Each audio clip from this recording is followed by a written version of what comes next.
Do human beings have free will? Let's talk about it. Richard Dawkins was on Triggernometry and had a very interesting debate with Francis Foster and Konstantin Kisin about determinism, about free will. And his answer to this is very interesting. Dawkins, a lot of the time, is very quick to talk about a lot of things that have to do with atheism. But this is such a major thing, and he gets pressed on it from different angles, and he doesn't seem to want to talk about it. And his reasons, actually, his answers that he gives seem pretty weak. But let me know what you think. Like the video, subscribe to the channel, consider supporting on Patreon. And also, one thing I want to say, to help grow the channel, share this with somebody. That's a great way to grow the channel. I love you so much. I'm glad you're here. God bless you. Let's get into the video. Do you believe in free will? Do you believe that we have free will? As Christopher Hitchens said, I have no choice. Christopher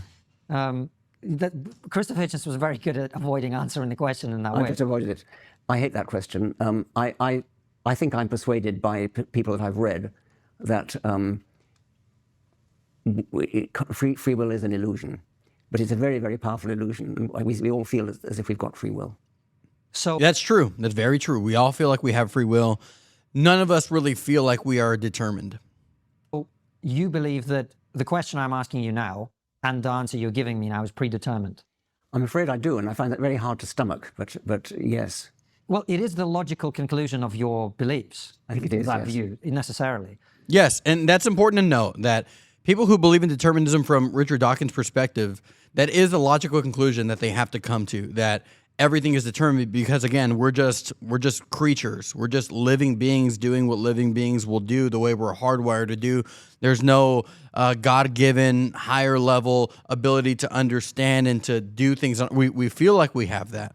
We feel like we have that, the choices that we make, but we're just a product of what we're hardwired to essentially do. And I appreciate Dawkins' honesty on this. So do you think that... Do you think that I guess here's a question, and I don't mean it as some kind of gotcha, but do you think that to believe that people have free will is unscientific? No, not necessarily. I wouldn't say that. Why not? I think because I don't know enough. I'd prefer not to say something as dogmatic as that. Sure.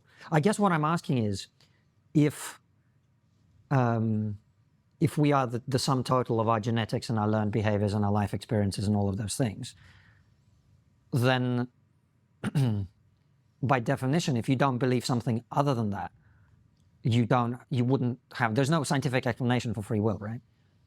There are people who think that quantum uncertainty is the get out, and physicists I've talked to say that isn't the case, but I'm not enough of a physicist to judge that. What does quantum uncertainty mean? Oh, well, Heisenberg's indeterminacy principle, that there is... I'm sure all our viewers are very familiar with it. Well, I'm not, because I'm not a physicist. Nor are they, is my point. No, I know, but it's no good asking me. No, I can't explain. I'm not a physicist, and I'm not... Then why are you bringing it up? I don't know why he's bringing it up, and then he's saying, well, I can't talk about it. He just brought it up. He's saying, this is an explanation a lot of people give. They're like, can you explain it to us? And he's like, no. Then why'd you bring it up? Just say, I don't have an explanation at all, or some people somewhere have some explanation, but I don't know what it is, and I can't talk about it because I don't do what they do. Very, very interesting. I'm just trying to understand how human beings might have free will within the conventional scientific understanding of human realities and evolution and so on. Yes, to say that something is unscientific is a pejorative which I wouldn't wish to go into. My private suspicion is that we don't have free will, but I wouldn't wish to condemn somebody who thought the opposite. So if we don't have free will, that sort of takes apart quite a lot of the things that we do in society, like reward and punishment. And not everybody thinks that. There are some people who claim to not believe in free will, and yet who do believe that punishment can be justified.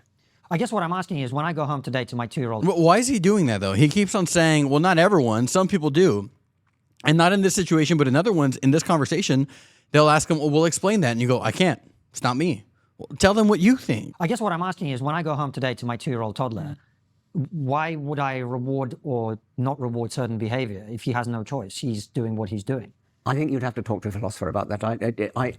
I share your puzzlement about this whole matter. And I don't understand why it is that those philosophers who call themselves compatibilist, and you can look that up, would nevertheless dispute the view that, for example, take punishment in the extreme case, that you can't punish people because they blood, it was the molecules that did it, it's not my fault. Well, right. And so then Francis Foster comes in and asks him some questions about how much our genes determine who we are, our beliefs even, the things that we're going to be interested in, not just the way we're going to look, but the person that is inside of us, the personality, all those things. And they actually end the debate just going back and forth about determinism. And again, Dawkins' response to this is very interesting. I don't think I've met anybody who lives their life as if other people don't have free will. No, I agree with you. Yeah. Right? Yeah. So we all live our life assuming that other people have free will, even if we don't. And assuming that we ourselves do as well. Quite. Yes. Yeah. But it's easier to see with other people, as most things are, right? So if you behave in a way that is unpleasant for me, I'm going to assume you've made that choice. In the same way that the reason Francis asked you about politics, I assume, is that that is an area where people almost always act as if people that they don't agree with, or people that they do agree with politically, are making a choice. You know, people who, if I'm left-wing, the people who are on the right, they've made a choice to be evil. And if I'm right-wing, then the people on the left have made the choice to be evil. If you're not following this, basically what Konstantin Kisin is pointing out to Dawkins is this, okay, you say that everything is determined. We are predetermined creatures. Why don't we live that way? Why don't we live that way? Why do we hold criminals responsible? Why do we reward good behavior? As Konstantin said, when I go home to my toddler and my toddler does something wrong, why do I punish bad behavior? Why do I reward good behavior? If it's no one's fault, whether good or bad, why do we do this? And Dawkins says, I don't know. I don't know why we do this. There are people who are so married to their positions on something that even when that position brings about a really wrong or crazy or something that we understand this to be to make no sense, and it doesn't make sense, the idea that we're going to hold people responsible for stuff that is not their fault because they are predetermined to do these things. Some people are so married to wrong positions that when wrong conclusions come out of that, they go, I have to accept that too. I have to be consistent before I am correct, essentially. They believe their position is so right that they will therefore be consistent, so consistent that they have to latch onto and espouse things that they can't explain, they can't understand, and certainly should not be applied in society. I don't want to live in a society where we act like no one is at fault for anything, whether good or bad, because everything is predetermined. Or stupid, or whatever the right language would be. So it's interesting to me that I think we live increasingly in a world that is deterministic. People are taught to think about the world in that way, and the logical conclusion of their beliefs is that, and yet we don't seem to actually live in that world on a psychological level. No, you're quite right. We don't. Why don't we live this way? We don't, and we may philosophically believe that we are deterministic, but yet we behave as though our whole psychology is geared to the assumption that we're not, and that we and other people are free. And what do you make of that? Because that's quite a contradiction. Asking me the same question. Yes, but that's because you haven't answered it. It's quite a contradiction. I will not answer it, and nor will anybody else in any satisfactory way. It's a philosophically difficult problem.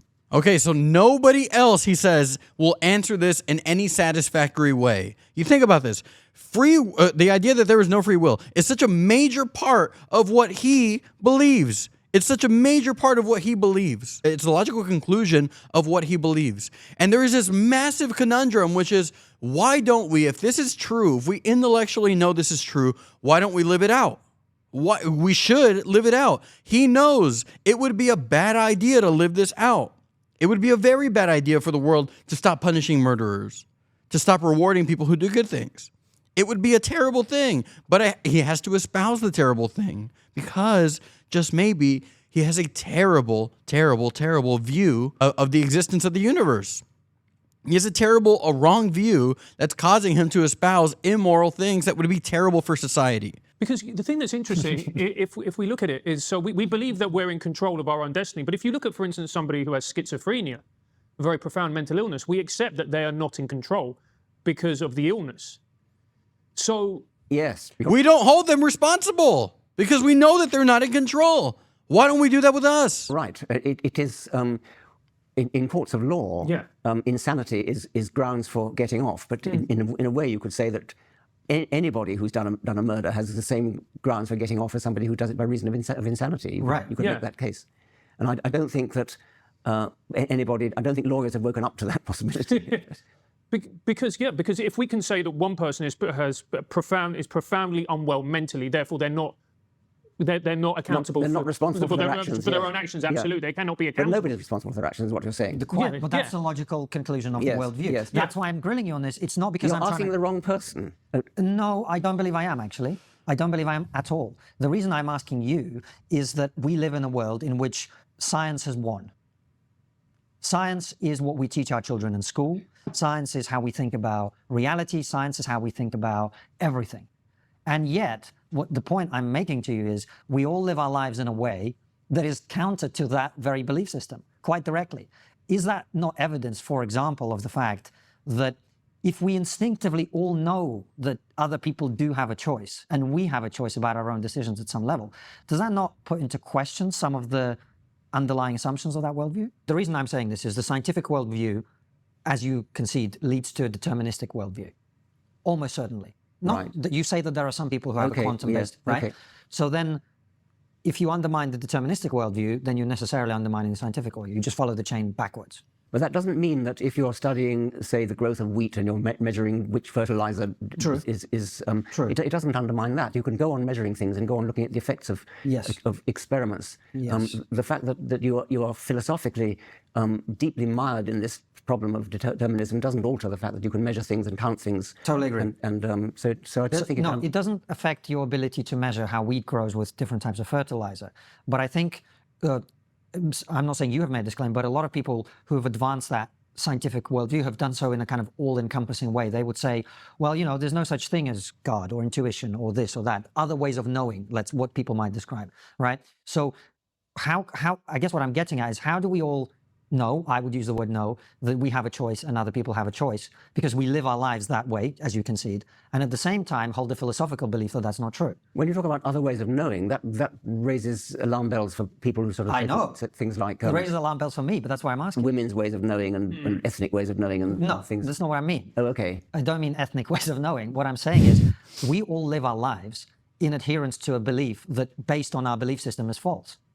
Isn't that quite telling? Again, that's so crazy. We're saying, all right, that is true. No free will. Everything is determined. We're all determined. And we're not really at fault for anything. But if you do stuff that is wrong, we will definitely fault you for it. And we're going to hold people responsible. We're going to expect things out of people, good and bad. And that's the way we're going to run society. We know that this is nonsense. We know that this doesn't make any sense. But that's what we got to do. That's what we're going to do. Why not? If it is true, and Dawkins a lot of the time is like, I know you guys like to have your God and stuff like that, but it's not true, and you have to know that it's not true. Or again, here he's saying it is true. All right, then why don't you live it out? I don't know. It is interesting. It's an interesting point, and I find it telling and worrying, but it doesn't stop me having a scientific worldview of the rest of the world. Yes, the rest of the world, I grant you. I'm not suggesting that that invalidates the theory of evolution. If this is a problem, this thing, determinism, that none of us really live out, none of us really practice because intuitively it doesn't make any sense to us. Maybe there are people who philosophically believe this, but even they don't live out this idea. And so this is a bad, negative, nonsensical outgrowth of a belief system that we are not even consistent with. Don't you see how that might be? That might show that it is a problem for the belief system itself of atheism? And Dawkins goes, maybe, kind of, sort of, no. Actually, no. That's literally what he's done in this conversation. Yeah, I mean, it is very interesting, but no. No, it has to be true because atheism is true. It has to be true. Again, a logical conclusion is something that is clearly wrong here. It's clearly wrong, and we don't live it out. And there's a reason why we don't live it out, because it's wrong. We see that it's wrong. And he goes, well, I agree with all of that, but it's true because atheism is true. It's circular logic, and you'll never get anywhere with this. Am I being fair here? Am I understanding this? Am I misunderstanding this? Let me know what you think. Like the video, subscribe to the channel, consider supporting on Patreon. I love you so much. God bless you. I will talk to you soon. And share this video with somebody that you think might be interested in. I'll talk to you soon. Take care. Goodbye.